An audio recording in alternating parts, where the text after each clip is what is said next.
Donc ce Shabbat est Shabbat Vaïkra. Merci. L'Éternel appela Moïse et lui parla de la tente d'assignation en ces termes. Parle aux enfants d'Israël et dis-leur, si quelqu'un d'entre vous veut présenter au Seigneur une offrande de bétail, c'est dans le gros ou le menu bétail que vous pourrez choisir votre offrande. Si cette offrande est un holocauste pris dans le gros bétail, il l'offrira mâle, sans défaut. Il le présentera au seuil de la tente d'assignation pour être agréable au Seigneur. Il appuiera sa main sur la tête de la victime, elle sera agréée en sa faveur pour lui obtenir propitiation.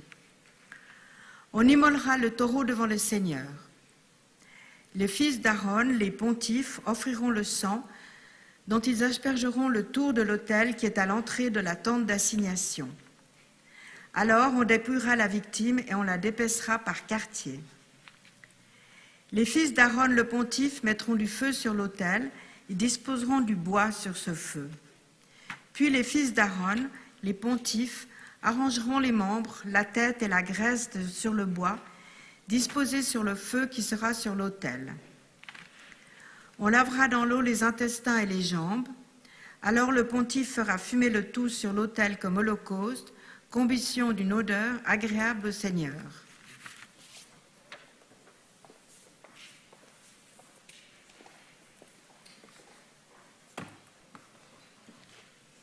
Shabbat Shalom. Donc, comme vous venez de l'entendre, nous commençons cette semaine le livre du Lévitique, donc qui détaille toutes les offrandes qui devaient être apportées à l'Éternel à l'époque du sanctuaire et ensuite du temple. Alors, comme vous le voyez, on parle beaucoup d'animaux à dépecer, etc. Alors, à la base, je ne comptais pas faire une dracha là-dessus pour ce soir, et je pensais plutôt faire quelque chose sur les sacrifices végétaux à base de farine, puisqu'on nous dit qu'il fallait les amener dépourvus de levain, que tout produit levé ne pouvait pas être apporté en offrande à l'Éternel. Et je me suis dit, ça tombe bien, puisque bientôt c'est Pessah. Et en réfléchissant un peu plus, je me suis dit, pendant toute la semaine, tout le monde, en ce moment, fait la chasse au Hametz, bataille avec son balai, avec son frigidaire, avec ses placards, et peut-être qu'à Shabbat, vous avez envie d'entendre parler d'autre chose que de levain et de Hametz. Alors, j'ai cherché, et pas besoin de chercher très loin avant de trouver une bizarroïdité dans ce livre du Lévitique, puisque le tout premier mot est quand même un peu étrange. Je vais vous le montrer. Donc c'est le verbe « il appela » en hébreu, « vayikra ». Est-ce que vous arrivez à le voir? Oui. Et est-ce que vous voyez quelque chose d'étrange? Le Aleph. Le Aleph qui n'est pas du tout de la même taille que les autres lettres. Donc, tiens, étrange. On a un Aleph qui est plus petit. Pourquoi? Bien sûr, comme vous vous en doutez, beaucoup de rabbins ont sauté sur l'occasion pour faire des montagnes d'interprétation. À commencer par Rabbi Akiva, enfin un midrash en tout cas qui lui est attribué, donc qui était un rabbin de l'Antiquité, qui est connu en fait pour avoir interprété les petites couronnes au-dessus des lettres et toutes les bizarroïdités qu'on peut trouver dans la grammaire hébraïque. Et donc lui, il fait une comparaison entre notre Vayikra et le petit Aleph, et un autre verbe qui ressemble beaucoup, qui arrive un peu ailleurs, Vayikar. C'est la même chose, mais là, il n'y a pas de Aleph du tout. C'est pas qu'il a été rétréci, c'est qu'il a carrément disparu. Alors, dans Vayikra, ce verset, c'est l'Éternel qui appelle Moïse pour lui révéler des prophéties. Et pour celui-ci, Vayikar, c'est toujours l'Éternel qui parle à un prophète, mais cette fois-ci, ce n'est pas Moïse, c'est Balaam, donc qui était un prophète des nations, donc qui venait de Madian, et qui avait été payé par le roi Balak pour maudire le peuple d'Israël. Et l'Éternel avait empêché Balaam de maudire Israël et l'avait obligé donc à le bénir.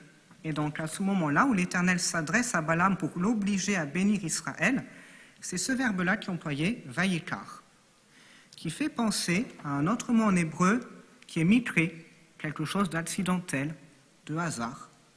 Comme si l'Éternel s'était adressé à Balaam un peu par hasard, ce n'était pas prévu, mais c'était par la force des choses.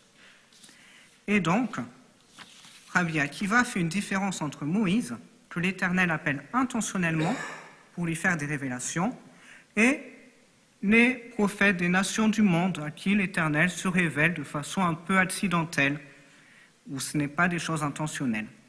Tout ça pour dire, de façon peut-être un petit peu patriotique, que finalement nos prophètes à nous sont meilleurs que ceux des autres nations. C'est une interprétation, une façon de voir les choses, ce n'est pas la seule, puisqu'il y a un autre commentaire qui dit qu'en fait, le petit Aleph symbolise juste que Moïse était très humble, et donc que finalement, il ne se considérait pas comme supérieur justement au prophète Balaam ou au prophète des nations, et donc que ce petit Aleph serait le signe de l'humilité de Moïse. Et une dernière interprétation, parce que les rabbins ont beaucoup d'imagination, c'est que la voix de l'Éternel, lorsqu'elle s'adressait à Moïse, était très forte, mais n'arrivait que jusqu'aux oreilles de Moïse, et ensuite, elle s'arrêtait, de sorte que le reste du peuple ne l'entendait pas. Et donc, ce petit Aleph pourrait symboliser cette interruption de la transmission divine à Moïse, pour qu'ensuite Moïse, avec sa voix d'humain, puisse le retransmettre au peuple. Alors, à votre avis, est-ce que notre petit Aleph est la seule lettre raccourcie ou rétrécie dans la Torah? Eh bien, en fait, non. Il y en a d'autres. Par exemple, celui-ci. Dans le mot Bei Bar Am, donc, ils furent créés, qui est au niveau du récit de la création, où donc on nous dit, voici les générations de la terre et des cieux au moment où ils furent créés. Et alors, là aussi, on a des rabbins qui disent que notre petit hé, eh bien, vient signifier que soit l'être humain était très très grand, pouvait atteindre les cieux avant de commettre la faute avec le fruit défendu, et qu'après, du coup, l'Éternel l'a rétréci. D'où le petit hé par rapport aux autres lettres, lorsqu'ils furent créés et ensuite rétrécis. Alors, on peut même penser que ça peut s'appliquer à l'ensemble du monde, puisqu'on a une interprétation selon laquelle, après la création, le monde grossissait et grossissait encore, jusqu'à ce que l'Éternel lui dise, bon allez, maintenant ça suffit, stop, die. Et donc, le petit hé pourrait aussi symboliser ça, ou simplement le fait que notre monde, finalement, est minuscule et bien peu de choses au regard de l'Éternel et de sa grandeur. Alors, bien sûr, on a un autre commentaire d'un rabbin qui date du 19e siècle, donc Shmuel David Luzzatto, qui, lui, a une interprétation beaucoup plus pratique en disant qu'en fait, ces lettres rétrécies seraient juste des lettres qui ont été enlevées à un moment donné et qui ont été remises a posteriori, mais plus petites, parce qu'il manquait de la place. Néanmoins, son interprétation, bon, je vois François Garay qui hoche un peu la tête, et moi aussi j'étais un peu dubitatif en lisant ça. Bref, toujours est-il que, finalement, pourquoi a-t-on des lettres plus petites dans la Torah? Eh bien, bien malin celui qui connaîtra la réponse. Finalement, nos petites lettres dans la Torah ressemblent un peu au Karpas et au Yaratz au début du Seder, dans les toutes premières étapes du Seder, quand on commence le repas, mais on ne commence pas vraiment le repas, mais on trempe juste un petit morceau de persil dans l'eau salée, on le mange.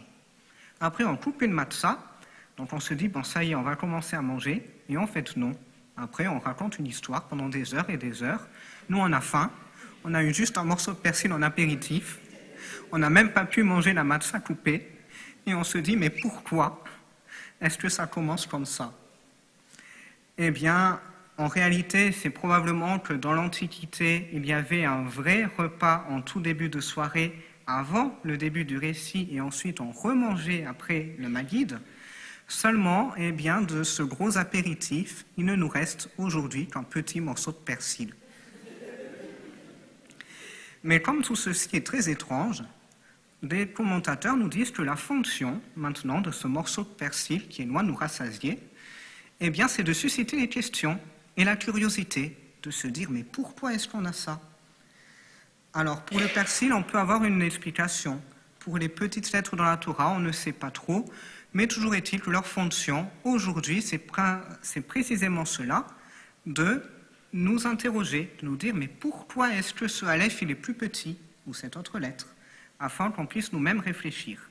Ainsi, quand vous êtes fatigué de votre chasse au Hametz et de vous mettre à quatre pattes pour aller tout au fond, sous le meuble, chercher les petites miettes du pain qui restent logées, eh bien, vous pouvez aller à la recherche des petites lettres dans la Torah, ou des grandes, et essayer de deviner à quoi ça peut bien servir et faire référence. Et donc, je vous souhaite Shabbat Shalom et bonne préparation de Pessah.